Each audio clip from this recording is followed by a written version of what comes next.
اگر بریلوی کی قربانی کے اندر وہابی کا حصہ آ گیا تو قربانی نہیں ہوگی، اور اگر وہابیوں کی قربانی میں بریلوی کا حصہ آ گیا تو جانور کی قربانی حرام ہو جائے. السلام علیکم ورحمۃ اللہ وبرکاتہ. میرے بھائیوں اور میرے عزیز دوستو، جاہل علماء کے فتوے سن لیجئے.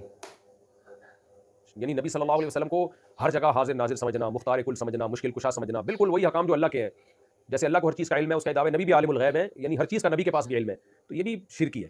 تو اگر کسی مشرک کو، چاہے وہ دیوبندیوں میں ہو، بریلویوں میں ہو، اہل حدیث میں ہو، کوئی پکا اہل مشرک حدیث ہے کا اور واضح مشرک طور پر شرک کرتا ہے، اس طرح کی باتیں کرتا ہے، اور وہ یہ سمجھتا ہے کہ اللہ کو دعا میں پکارنا جیسے جائز ہے، تو نبی کو سے بھی آپ نبی کو بھی پکار سکتے ہیں اپنی حاجات میں.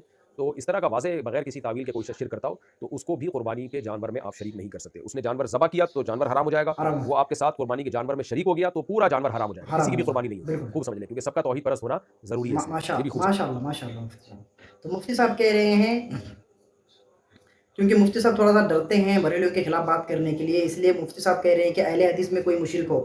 میرے بھائی، اہل حدیث میں کوئی بھی مشرک نہیں ملے گا. ڈھونڈ ڈھونڈ کے آپ تھک جائیں گے، ان کو مشرک اہل حدیث میں نہیں مل سکتا. ہاں، دیوبندی اور بریلوی میں مشرک ہوتے ہیں. مفتی صاحب کہہ رہے ہیں کہ مشرک ہو تو اس کے ساتھ قربانی نہیں کرنا چاہیے ورنہ جانور حرام ہو جائے گا. تو میرے بھائی، یہ سارے قبر پرست ہی تو ہیں. قاسم نانوت ہو، رشید احمد گنگوئی ہو، یا مولانا اشرف علی تھانوی صاحب ہو، یہ سارے تو وہی کام کرتے ہیں. انہوں نے اپنے بزرگوں کی تعلیمات تو یہی ہیں. قبر پرست ہی تھے، سارے قبر کا طواف کرنے والے ہی تھے. تو کس طرح سے مفتی صاحب بتا رہے ہیں کہ بھئی ان لوگوں کے ساتھ قربانی وہ نہیں کرنا چاہیے؟ تو یہ چھوڑیں. اب آپ دیکھیں شیخ توصیف الرحمان صاحب کیا کہہ رہے ہیں اس متعلق، قربانی کس کے ساتھ کرنا چاہیے اور کس کے ساتھ نہیں کرنا چاہیے. شیخ توصیف الرحمان صاحب کا فتویٰ سن لیں. قربانی کے جانور میں جو حصہ ڈالنا ہے وہ اہل ایمان کا، مومنین کا. بھلے وہ مومن گناہگار ہو لیکن وہ مومن مشرک نہ ہو، وہ قبر کا پجاری نہ ہو، وہ قبروں کا طواف کرنے والا نہ ہو، وہ یا علی مدد یا رسول اللہ مدد کے نعرے لگانے والا نہ ہو، وہ غیر اللہ کو اپنے لیے مشکل کشا حاجت روا ماننے والا نہ.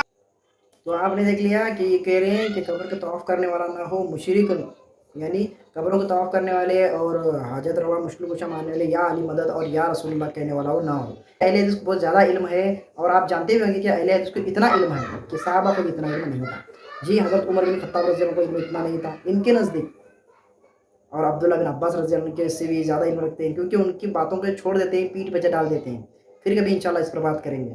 تو یہ لوگ اتنے کمزور ہو چکے ہیں، اب ان کے پاس کچھ نہیں ہے. یہ فرقہ واریت ہے، کہتے ہیں ہم کسی کو کفر کا فتویٰ نہیں لگاتے. تو دیکھتے ہیں اب انجینئر محمد علی مرزا صاحب اس کا کیا جواب دیتے ہیں. یعنی اہل حدیث یہ بات کہتے نظر آئیں گے کہ اگر کسی بریلوی نے، دیوبندی نے، شیعہ نے بیچ میں حصہ ڈال دیا تو وہ کہتے ہیں چونکہ ہمارے نزدیک وہ کلمہ کو مشرک ہے، تو مشرک کا تو کوئی عمل قبول نہیں ہوتا، لہٰذا باقی ساروں کی بھی قربانی ضائع جائے گی. ضائع ہو جائے گی. مطلب سب کی قربانی جو ہے وہ ضائع ہو جائے گی.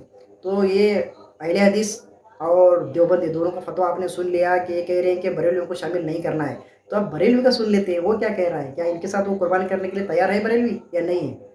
اگر جیسے ایک بڑا جانور ہے جس میں 7 حصے ہوتے ہیں، آپ جانتے ہیں مسئلہ یہی ہے کہ 7 کے 7 حصے جو ہوں وہ سب کے سب مسلمان ہونے چاہیے جن کے نام سے قربانی ہے. اور آپ جانتے ہیں کہ ہمارے اہل سنت والجماعت کے علماء نے وہابیہ، دیابنا، اہل حدیث، شیعہ وغیرہ کو اہل سنت والجماعت سے خارج مانا ہے، اور انہیں ان کے عقائد کفریہ کی بنیاد پر ان کو کافر اور مرتد مانا ہے کہ وہ اہل سنت والجماعت کے حصوں میں ہرگز کسی وہابی، دیوبندی، اہل حدیث، شیعہ وغیرہ کو شریک نہ کریں، نہیں تو آپ کی قربانی برباد ہو جائے گی. تو آپ نے سن لیا، یہ سنی عالم بھی کہہ رہے ہیں کہ وہ مسلمان ہیں. سنی مطلب یہ کہہ رہا ہے میں مسلمان ہوں، وہ کہہ رہا ہے میں مسلمان ہوں، وہ کہہ رہا ہے میں مسلمان ہوں. لیکن تینوں فرقے الگ الگ اپنی اپنی باتوں کو ہی لے رہے ہیں، اور تینوں فرقوں کا کہنا یہ ہے کہ صرف اور صرف اپنے فرقوں والے کے ساتھ ہی قربانی کرنا ہے. یعنی ایک جانور میں 7 حصے ہوتے ہیں، 7 حصے میں سے اگر ایک بھی حصہ بریلوی نے لے لیا اور 6 حصے دیوبندی کے اور اہل حدیث کے ہیں، تب بھی قربانی نہیں ہوگی اور وہ جانور حرام ہو جائے گا. یہ مفتی طارق مسعود صاحب کہتے ہیں. اور شیخ توصیف الرحمان صاحب کا بھی اپنے فتویٰ سن لیا، اور بریلوی نے پھکی دے دی کہ اعلیٰ حضرت نے کو دین سے خارج کیا ہے. ان کا دین سے تعلق ہی نہیں سمجھتے ہیں، وہ کافر سمجھتے ہیں. تو آگے آپ انجینئر محمد علی مرزا حافظ اللہ کا بیان سن لیں. اور انجینئر محمد علی مرزا صاحب نے صاف صاف اہل حدیث کو پھکی دی ہوئی ہے کہ بھائی جب تم انہیں مشرک کہہ رہے ہو تو اب تو سعودی میں حکومت اہل حدیث کی نا، تو وہاں کیوں بریلوی جا رہا ہے؟ اللہ تعالیٰ نے مشرکوں کو آنے سے منع کیا ہے حج کے لیے. یہ حج کر رہے ہیں، عمرہ کر رہے ہیں، طواف کر رہے ہیں، وہاں جا کر مشرک ہو کر رہے ہیں، تو یہ کیوں نہیں روکتے؟ اور جن سے چندے لیتے ہیں، ان کے چندے کھاتے ہیں. کوئی سی مسجد میں آپ نے دیکھا ہوگا، ہم جاتے ہیں دیوبندیوں کی مسجد میں، ٹھیک ہے، تو وہاں پہ کہیں نہیں لکھا ہوا کہ بھائی صرف دیوبندی چندہ ڈالے گا، بریلوی اہل حدیث چندہ نہیں ڈالیں گے. نہیں، سب لوگ جانتے ہیں.